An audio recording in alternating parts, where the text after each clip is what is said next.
Hello and welcome to today's webcast presentation, where we have Terranet presenting their year-end report 2023. With us presenting we have CTO Pierre Ekvall and CEO Magnus Andersson.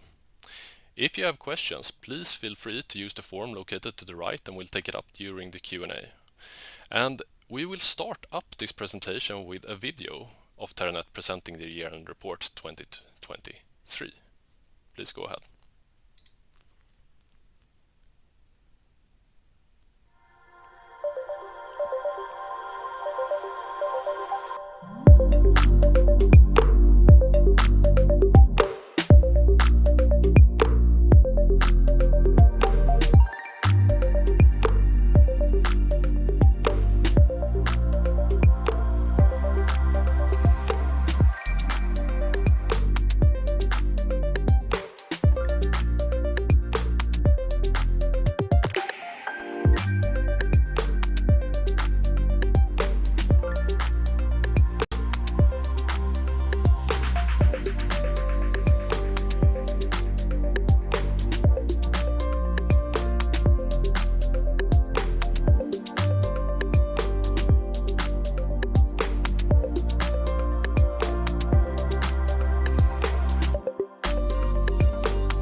So, Magnus, you recently hired Pierre as your new CTO and Dan as your CFO. And you brought on Mats Fägerhag as a new board member. Tell us more about the recruitments and what they bring to Terranet. Yeah, thank you very much for that interesting, important question. I think it's really great to have these people on board now when we're entering a sort of new phase of Terranet. Dan comes with a very good, solid financial background, also been working for listed companies. And in terms of a technical and business development side, both Pierre and Mats bring great experience to the company. Of course, many years from the automotive sectors, but also good experience in product development. So really nice to have them on board now when we sort of want to enter the market of automotive. And can you give us an update on the roadmap and how the product development is progressing? Yeah, absolutely. We are according to plan.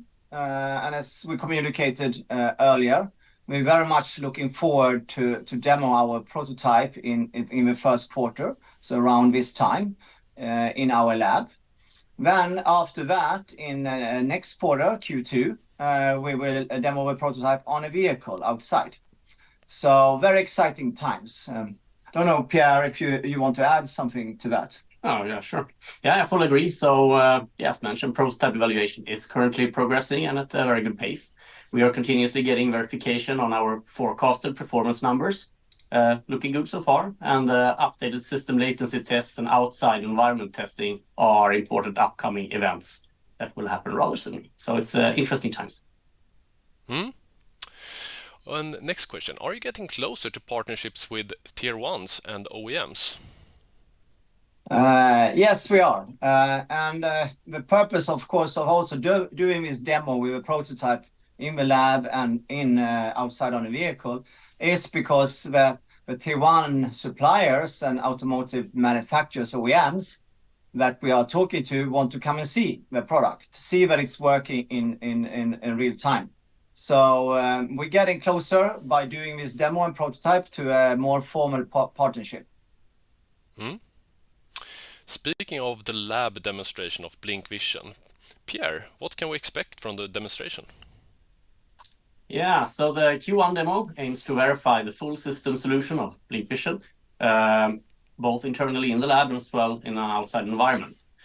This includes the performance of the laser scanner, the event cameras, feeding our updated software algorithms and our perception stack that is trained by our new enhanced AI models. So at this point, we will be able to detect an object, classify the object as a human, and based on it classifying the object as a human and having a trajectory towards the front of the vehicle and a potential collision, this will trigger an emergency brake request.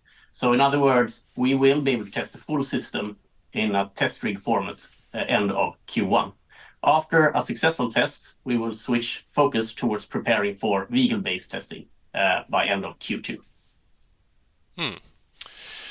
Next question. Are you looking into other use cases and segments for Terranet's product? Yeah, thank you for asking. Our main focus is the automotive sector, and that's what we're working on, right? Both for personal driven cars, but also for commercial vehicles, such as trucks and buses, okay? Then, of course, if you also think about the autonomous sector, it's also very interesting for us. So that's also a key area. Moving outside a bit of automotive, if we, for example, would not have the world fastest sensor solution and most accurate sensor solution, there are, of course, many areas where this can be used. So yes, we're also looking at other sectors where vehicles are used. For example, you can think mining, you can think indoor in warehouses and production, farming, maybe even defense. So there are many interesting sectors that we also have in mind for sure. You received funding from Swedish Transport Administration for a joint project with government-owned Asta Zero test track to develop new testing methods for ADAS systems. Can you tell us more about this? Yeah, sure. So yeah, we're very proud, of course, to get the trust from the Swedish government and this funding to develop our safety solutions. Current regulation and the Euro NCAP targets are lagging a bit behind compared to the available technology on the market. That's at least our belief. So this is a great opportunity to save even more lives in traffic. The project will develop new testing methods and be used to test Terranet's BlincVision system and show what's actually possible using the right technology that's actually available today to do so. There is a large interest from Euro NCAP. Euro NCAP is an organization that externally evaluates and rates safety performance of vehicles. It's used by vehicle manufacturers to, in the end, attract customers by proving that the vehicles are safe. And Euro NCAP is currently planning to issue their next revised standards in 2026, following up with yet another standards change for 2029. So it's very important to be able to impact that work. And we believe that these new standards will be much tougher than what exists today, which also then will act as an enabler, yet another enabler for our BlincVision system and the commercial viability of it. What are your thoughts on your recent and future financial activities? Yeah, let's talk a bit about financing.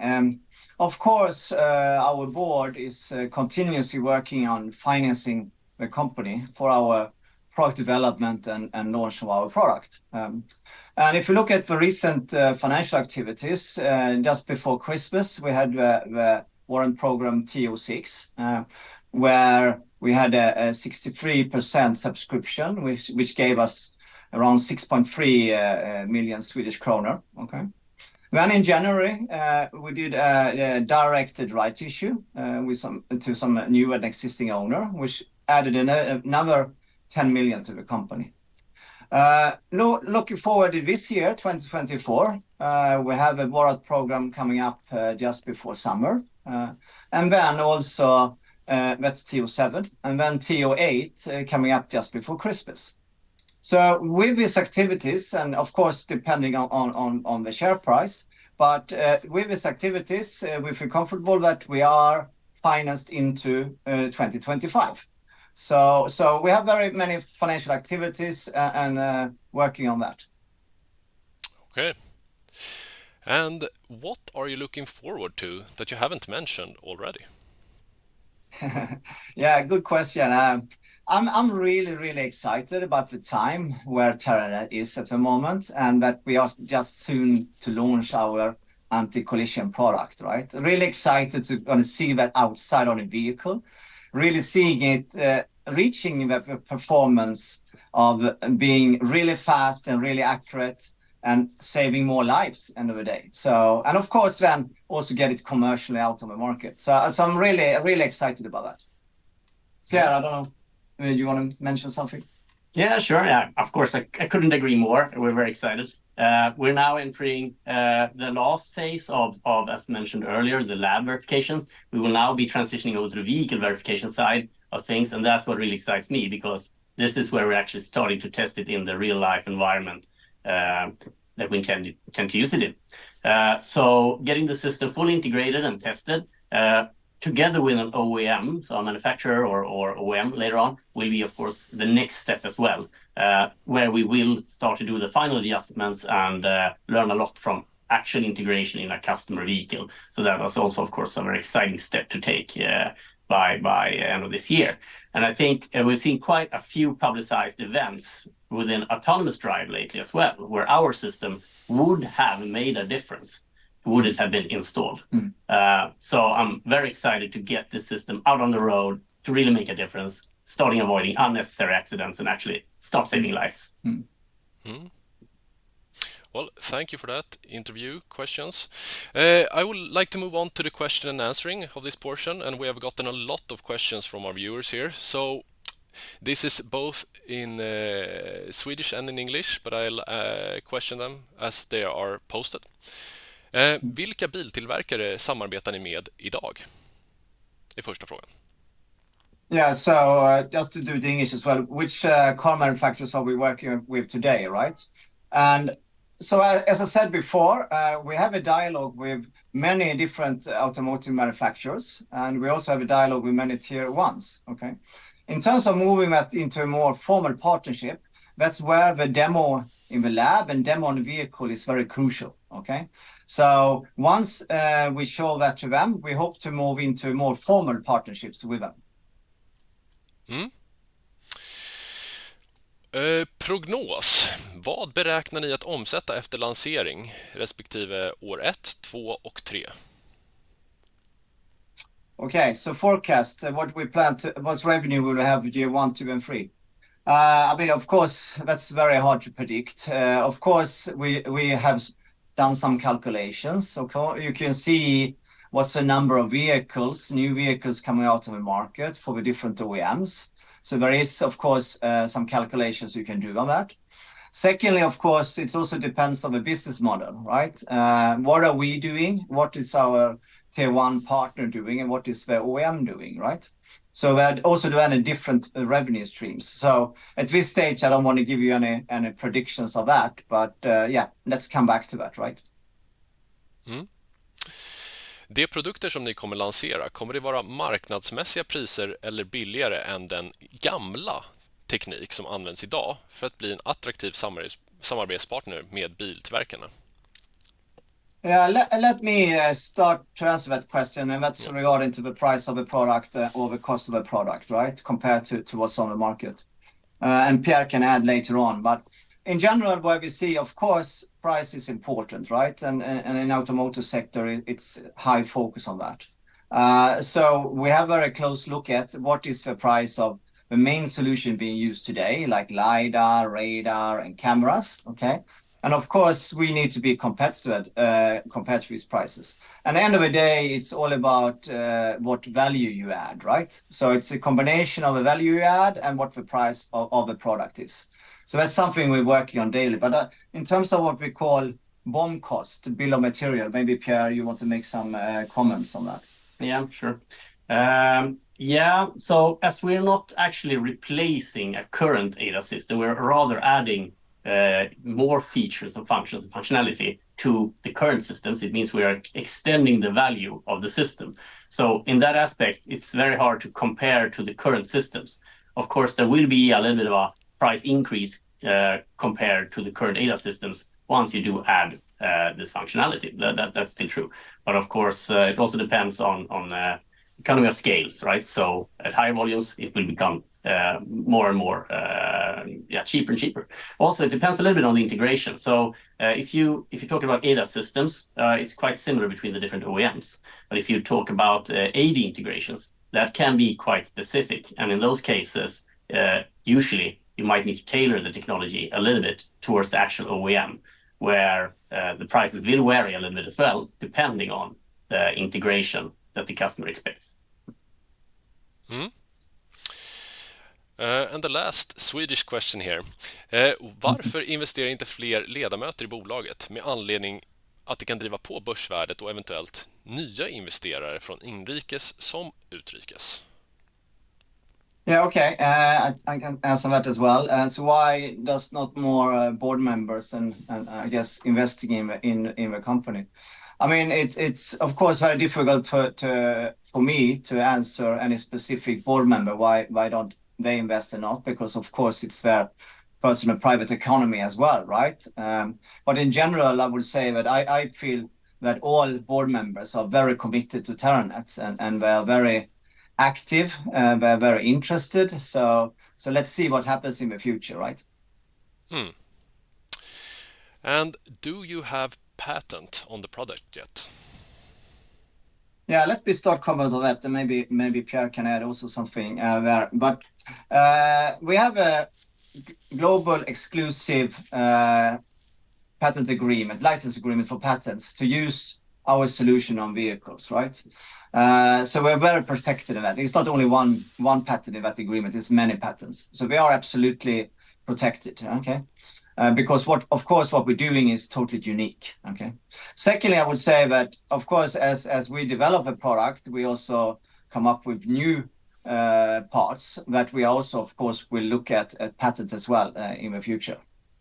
And historically, we also have many other patents not related to the Big Vision product, but we also have our own patents since before in other areas. Pierre, I don't know. Yeah, please. Yeah, of course, we have this under continuous monitoring. So it's an evaluation that we do on a monthly basis. There's always new technology popping up. And of course, we're always investigating what can be patentable. So it's a big part of our daily work to work with this. But short answer, the solution is protected, it's unique, and we have that protected basically, yes. Okay. You write in the report that the prototype in a laboratory environment should be ready in Q1 24. For example, within a month. That's it, within a month. Do you feel sure that the schedule will hold? Will we shareholders be able to receive a web demonstration when the prototype is ready? Okay, maybe I can stop here again. I think because also this happened even before Pierre joined as well, right? We've been working on this for quite some time, okay? And actually we did some tests already before Christmas, which was looking promising, okay? So I think what we're going to do, we have quite under control. And yes, as I said before, we are according to plan. We will demo the prototype in the lab during Q1. We've done some small tests ourselves, but we are doing several now the coming weeks ending Q1, right?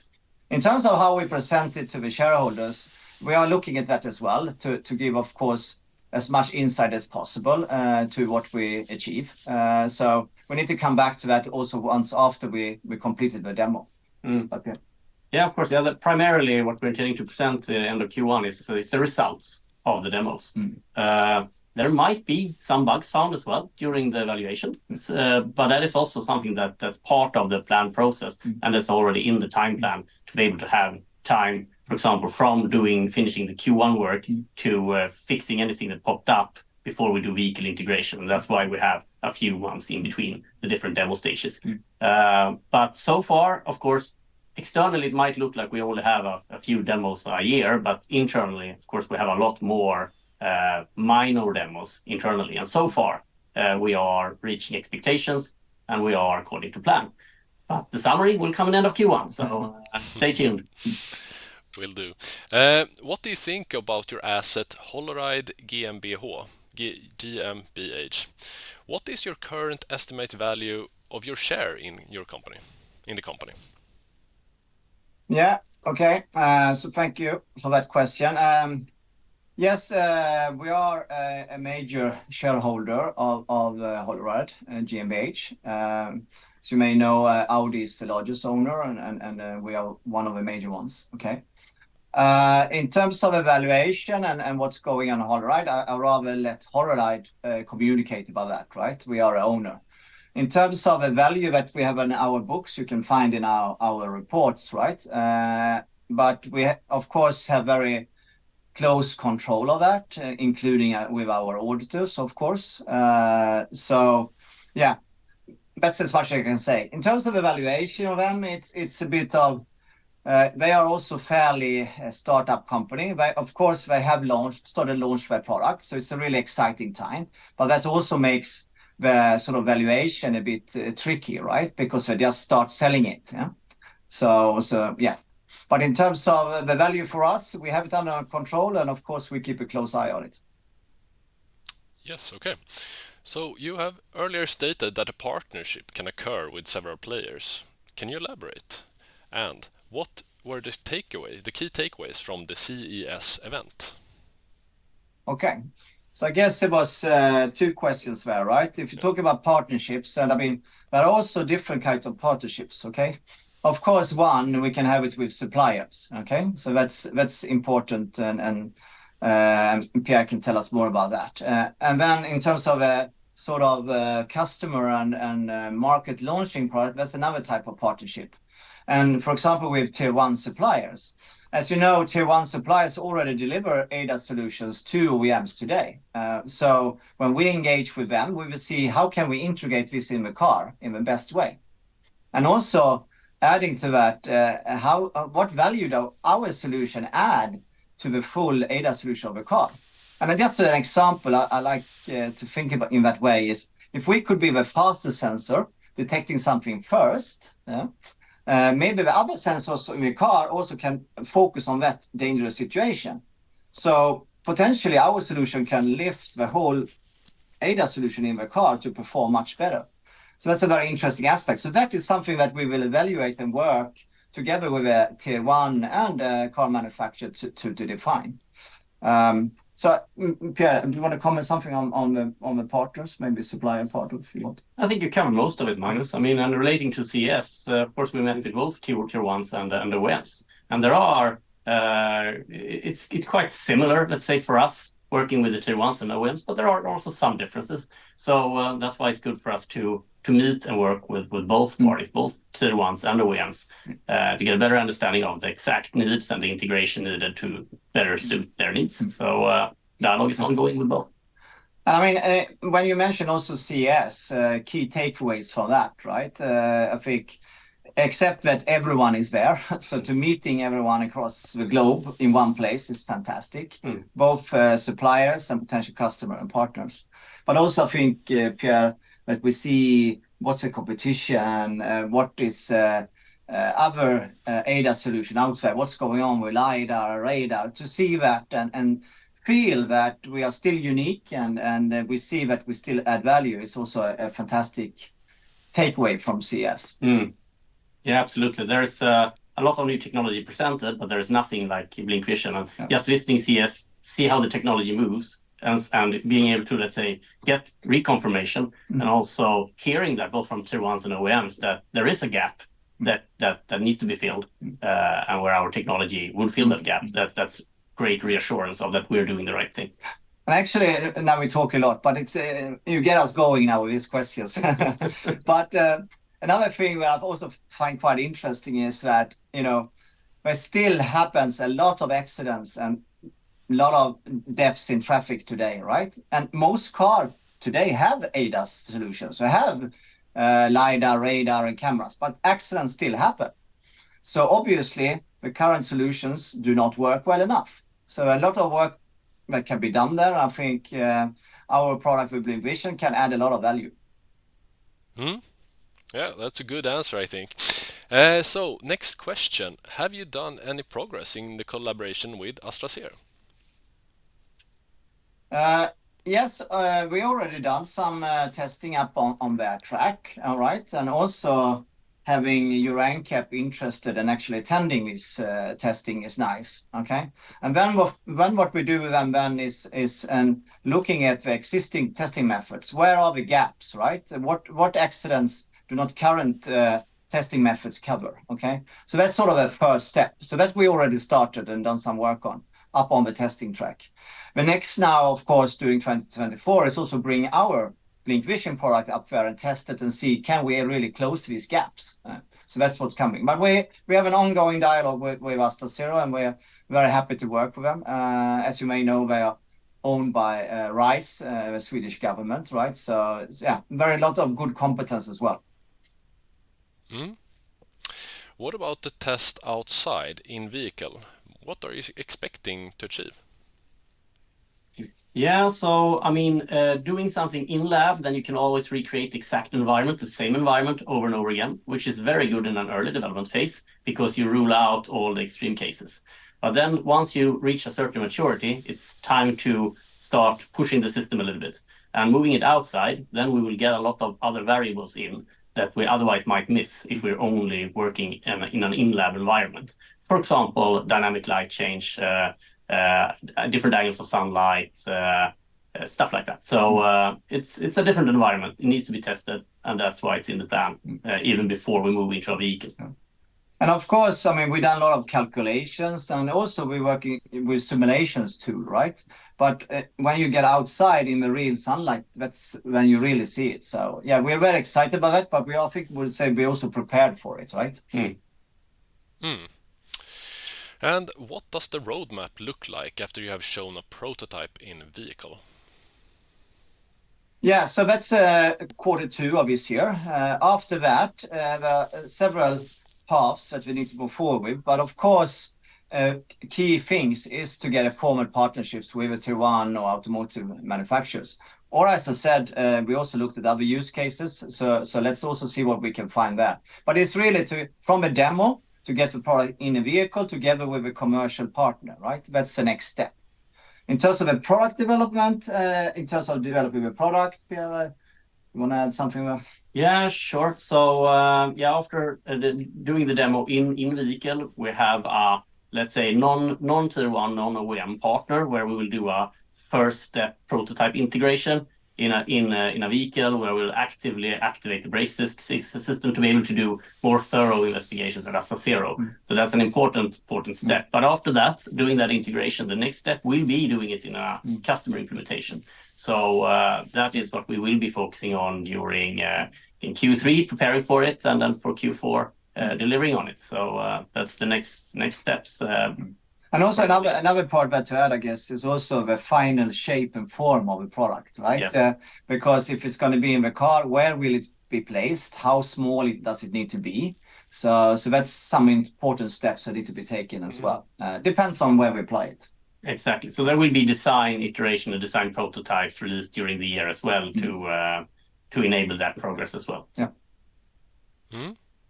And the last question is, what would a complete BlincVision system cost per vehicle for a car manufacturer?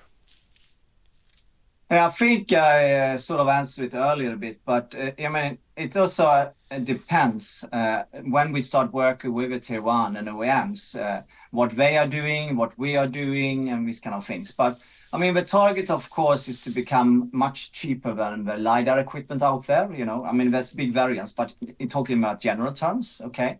But of course, it is an advanced and complex product, right? So it's not going to be very, very cheap either. So but we believe if we can add the value we can and say our mid-range on pricing, I think we have a good case. And also to add to that, we are designing the system to be able to be used standalone without any ADAS system.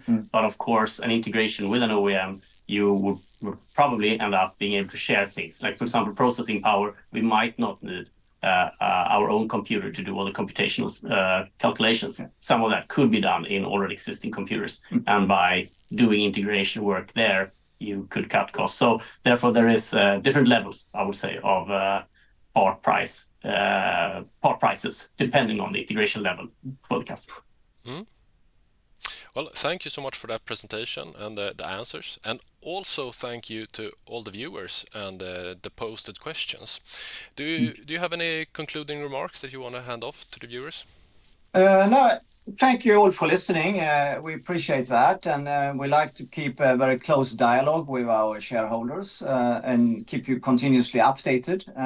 And if you want to get in contact with us, of course, you can read what we publish on LinkedIn. Also, of course, our press releases, but also you can email us on investorrelations@terranet.se. So please keep in touch, and we update you shortly again. Thank you very much.